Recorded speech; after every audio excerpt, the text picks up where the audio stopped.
Hello बच्चों, कैसे हैं आप सब लोग। तो उम्मीद करता हूं आप सब लोगों की पढ़ाई बहुत अच्छी चल रही होगी। और आप सबसे माफी मांगता हूं, काफी समय से आपसे दूर था। हमारे जो लेक्चर सीरीज चल रही थी उसके अंदर मैं आपको लेक्चर्स प्रोवाइड नहीं कर पा रहा था, उसके मेरे अपने कुछ पर्सनल रीजंस थे। So sorry for that, but मैं कोशिश करूंगा कि आगे से जितने भी लेक्चर्स हैं आप लोगों को आपके कंटिन्यूस इंटरवल्स के अंदर मिलते रहे। तो बेटा हम लोग लास्ट जो था वो बेसिकली रिलेटिव मोशन जो है वो कंप्लीट कर चुके थे। मैं उम्मीद करता हूं उसके अंदर जो न्यूमेरिकल्स हम लोगों ने किए थे वो आपको समझ में आए होंगे। नाउ अब जो नेक्स्ट टॉपिक है बेटा वो बेसिकली कहा जाता है कि फिजिक्स की जान है, क्योंकि यहां से आगे सब कुछ एक साथ जुड़ा हुआ है। और हम जो पढ़ने वाले हैं वही बेसिकली हर एक चैप्टर में बहुत किसी ना किसी तरीके से घूम के एक दूसरे के साथ चीजें जुड़ी रहती हैं। And that is basically known as Newton's laws of motion. Friction जो है बेटा that is basically kind of force, उसको हम अलग से डील करेंगे, इस चैप्टर के साथ में नहीं लेके आएंगे, क्योंकि उसको अपनी एक अलग से अटेंशन चाहिए होती है जिसकी रिक्वायरमेंट हम लोग अलग से लेक्चर लेके ही फुलफिल कर सकते हैं।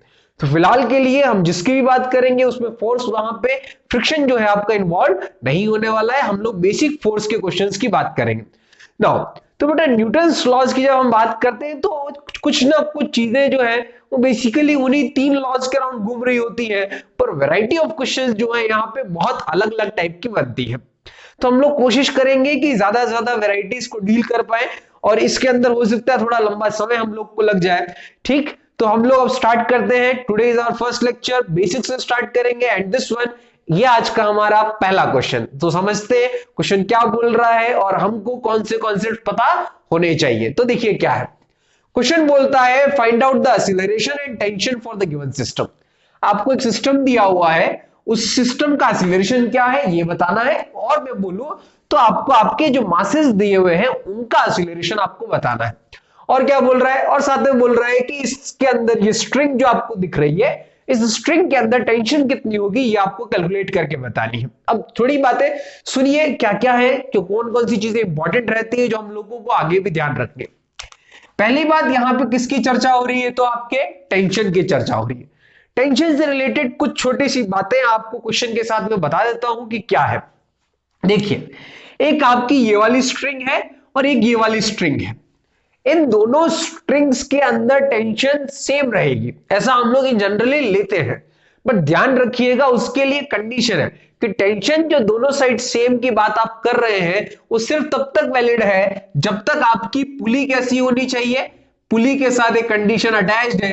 एक तो ये मासलेस होनी चाहिए और दूसरा यहां पे किसी टाइप का कोई फ्रिक्शन प्रेजेंट नहीं होना चाहिए। उसी केस में हम लोग बोल सकते हैं कि स्ट्रिंग के इस साइड, पुली के इस साइड और पुली के उस साइड, दोनों स्ट्रिंग्स के अंदर टेंशन जो होगी वो आपकी क्या होगी, तो सेम होगी। अब आगे की चर्चा करते हैं। जब भी क्वेश्चन की बात आए सबसे पहला काम जो आपको करना है वो बेसिकली फ्री बॉडी डायग्राम्स आप जरूर बना लीजिए, क्योंकि फ्री बॉडी डायग्राम्स इस पूरे चैप्टर की जान है। फ्री बॉडी डायग्राम्स अगर आप लोगों ने कर लिए तो क्वेश्चन बहुत आसान हो जाते हैं, और अगर कहीं गलती हो गई तो स्टार्टिंग में ही गलती हो गई एक तरीके से, एंड में कभी आंसर सही आने वाला नहीं है। तो द मोस्ट इंपॉर्टेंट थिंग जो आपको ध्यान रखना है that is basically your free body diagram. तो फ्री बॉडी डायग्राम की हमको सबसे इंपॉर्टेंस है, तो मैं एक एक करके इनके फ्री बॉडी डायग्राम्स बनाता। देखिए क्या क्वेश्चन बोल रहा है कि बड़ा वाला एम छोटे वाले एम से बड़ा है, मतलब this one is greater than this. तो लॉजिकली सोचिए, इधर ज्यादा मास हैंगे इधर कम मास हैंगे, तो किधर जाना चाहिए, मूवमेंट कैसा होना चाहिए, तो ये वाला नीचे जाना चाहिए, ये वाला आपका कहां जाना चाहिए, तो ऊपर जाना चाहिए। और हम लोग मान लेते हैं कि कितने एक्सीलरेशन से, तो ए एक्सीलरेशन।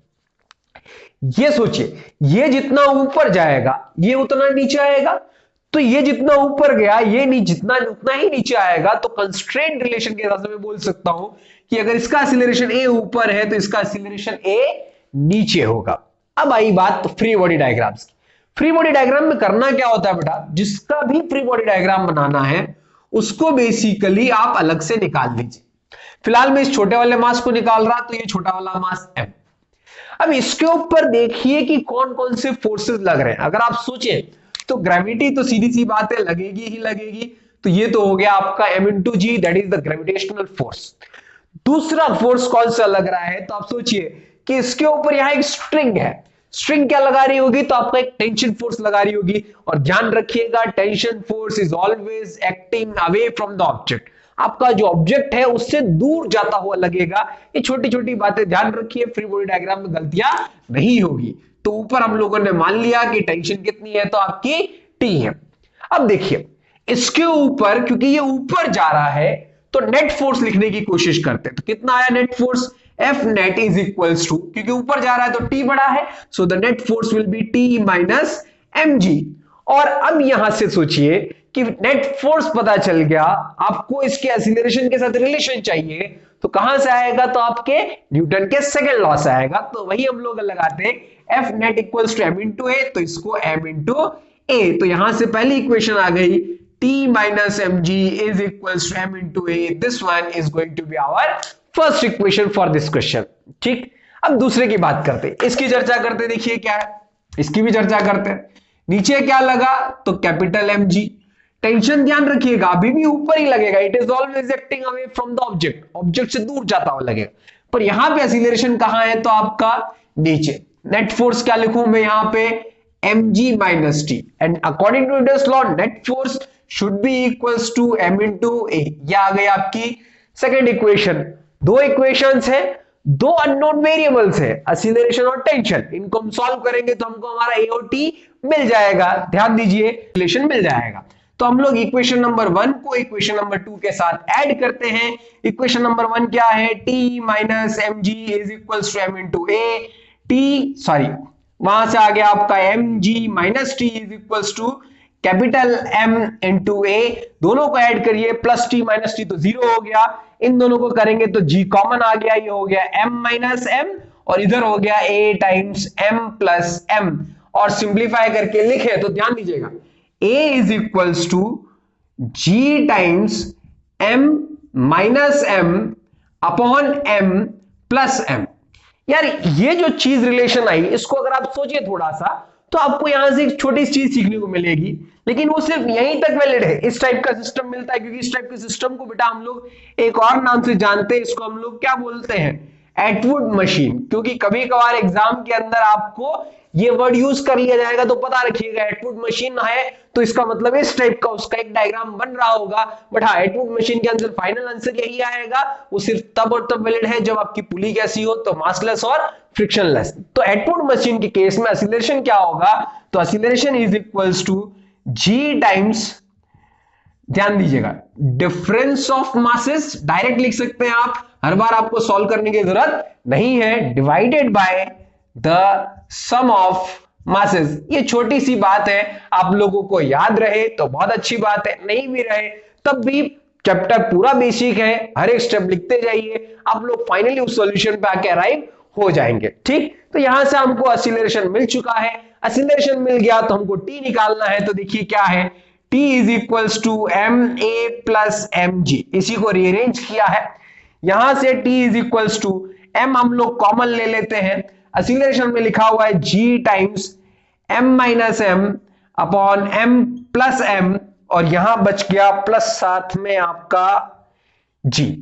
ठीक, सिंप्लीफाई करिए, t इज इक्वल्स टू, ये जहां जी आपका यहां से कॉमन आ गया और m बाहर है तो ये m है आपका, g कॉमन आ गया तो m इंटू जी। यहां सिंप्लीफाई करेंगे तो स्मॉल m कट जाएंगे, यहां जो बचेगा वो आपके पास बचेगा 2m upon m plus m। So this is going to be the tension for this particular case. ये क्वेश्चन आपको इनिशियल स्टेज है, बहुत लंबा लग रहा होगा, पर जब आप न्यूटन्स लॉ के और क्वेश्चंस करेंगे तो उस केस में आपको ये क्वेश्चन, क्योंकि धीरे धीरे आदत हो जाएगी, आपको बार बार इतना सोचना नहीं पड़ेगा, सिर्फ इक्वेशंस लिखनी है और फटाफट उनको सॉल्व करना है, and you will arrive at some results. तो एक्सीलरेशन आ गया आपका, और यहां पे आपका क्या आ गया, तो टेंशन आ गया। मैं उम्मीद करता हूं ये क्वेश्चन आप लोग को समझ में आया होगा। इसी टाइप के एक दो क्वेश्चन और लेके हम लोग इसी टाइप के कॉन्सेप्ट को समझने की कोशिश करते हैं। सो नेक्स्ट क्वेश्चन पे हम लोग हमारे मूव करते हैं।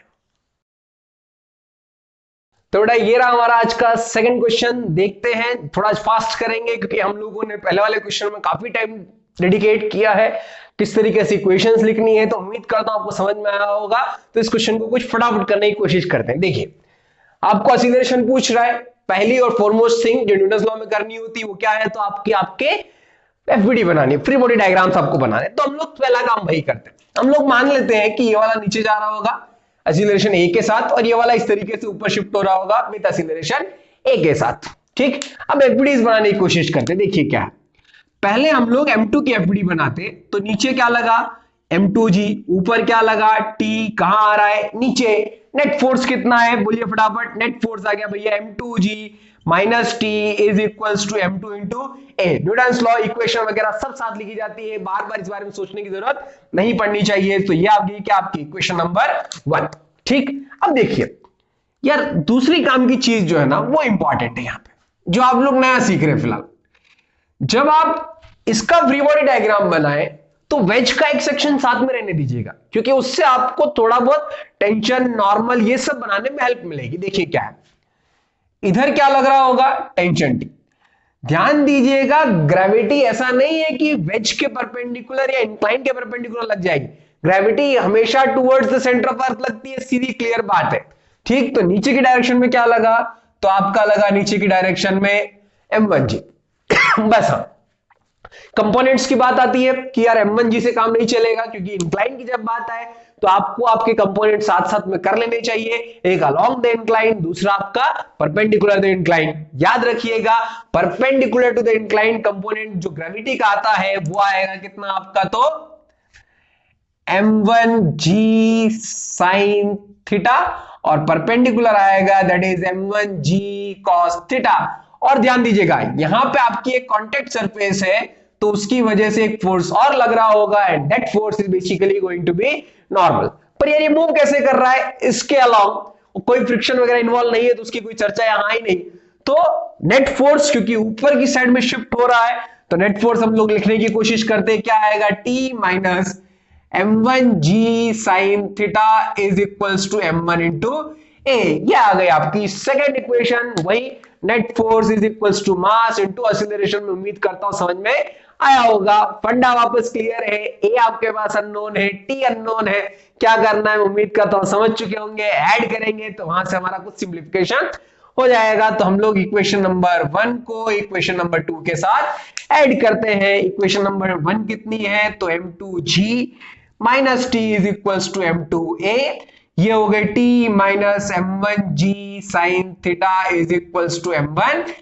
इक्वेशंस को ऐड करिए, T से T आपके कट चुके हैं, G कॉमन आ गया, बचेगा M2 minus M1 sine theta is equals to A times M1 plus M2। Add करेंगे तो ये कॉमन होगा, तो कॉमन ले लिया। ठीक, तो यहां से फाइनली आपका क्या बच गया, तो एक्सीलरेशन आ गया A is equals to G times M2 minus M1 sine theta upon M1 plus M2। Done. मैं उम्मीद करता हूं ये क्वेश्चन कैसे हुआ आपको समझ में आया होगा। क्वेश्चन सिमिलर ही है, पर यहां पे एक डिफरेंट टाइप की एफबीडी आई थी, इसलिए मैंने इस क्वेश्चन को अलग से सेपरेटली लिया। मैं उम्मीद करता हूं मेरा पूरा फोकस आज यही है कि आपको न्यूटन सेकंड लॉ की बेसिक एप्लीकेशंस किस तरीके से की जाती हैं वो आपको समझ में आए। ठीक बेटा, तो उम्मीद करता हूं ये क्वेश्चन समझ में आया होगा, और हम लोग फटाफट आपके नेक्स्ट क्वेश्चन पे मूव करते हैं। तो बेटा एक और सिमिलर क्वेश्चन के साथ हम लोग स्टार्ट करते हैं कि इस क्वेश्चन के अंदर क्या पूछ रहा है। बेसिक आज का फंडा सिर्फ इतना सा है कि आपको न्यूटन सेकंड लॉ अप्लाई किस तरीके से किया जाता है वो आपको समझ में आना चाहिए, तो उसी की हम कोशिश कर रहे हैं। उसी के लिए आज ये आपका तीसरा क्वेश्चन है। देखिए क्या है, देखिए कॉन्सेप्ट वही है कि भैया पहला काम क्या करना है, फ्री बॉडी डायग्राम मान लेते ये कहां जा रहा है इधर, ये कहां आएगा इधर, इसके ऊपर नीचे क्या लगा, तो M1G, ऊपर क्या लगा तो T। नेट फोर्स की अगर आप बात करें क्योंकि नीचे जा रहा है, तो ये हो गया आपका M1G minus T is equals to M1A। ये आपकी बेसिक इक्वेशन आ गई। दूसरी चर्चा करते, इसका फ्री बॉडी डायग्राम बनाते। इधर क्या लगा तो टेंशन T, नीचे क्या लगा तो M2G। कॉन्टेक्ट सरफेस है तो ऊपर क्या लगेगा आपका नॉर्मल। ध्यान रखिएगा कहीं पे कॉन्टेक्ट सरफेस है इसका मतलब जरूरी नहीं है कि नॉर्मल लग रहा हो, ऐसे केसेस को भी हम साथ में डील करेंगे बाद में। ठीक, और क्योंकि इधर जा रहा है विद एक्सीलरेशन है, इस डायरेक्शन में नेट फोर्स सिर्फ और सिर्फ क्या है T। तो net force T should be equals to mass into acceleration. कितना मास M2 इनटू A। तो ये आ गई इक्वेशन नंबर 1, ये आ गई इक्वेशन नंबर 2। तो यार एक काम करते, यहां से T की वैल्यू डायरेक्टली उठा के यहां पुट कर लेते, हमको हमारी रिक्वायर्ड इंफॉर्मेशन वैसे ही मिल जाएगी। देखिए कैसा होता है, m1g माइनस टी यहां से पुट कर दिया तो ये हो गया आपका m2a is equals to m1a, इसको उधर भेजोगे तो माइनस हो जाएगा आपका प्लस, और a यहां से आ जाएगा finally m1g upon m1 plus m2। ये आपका रहा फाइनल आंसर। मैं उम्मीद करता हूं आपको न्यूटन्स लॉ अप्लाई किस तरीके से किया जाता है ये अच्छे से समझ में आया होगा, क्योंकि इसके ऊपर जब हम बिल्ड करेंगे तो क्वेश्चंस का कॉम्प्लिकेशंस बढ़ता जाएगा और आपको आपके दिमाग पे जोर डालना पड़ेगा और चीजों को और ज्यादा तरीके से समझने की आवश्यकता रहेगी। तो मैं उम्मीद करता हूं आज के लेक्चर में हम लोगों ने जो किया वो आपको समझ में आया होगा। So guys, thank you very much and please share this channel, this video with your friends and everyone. Okay, so thank you very much.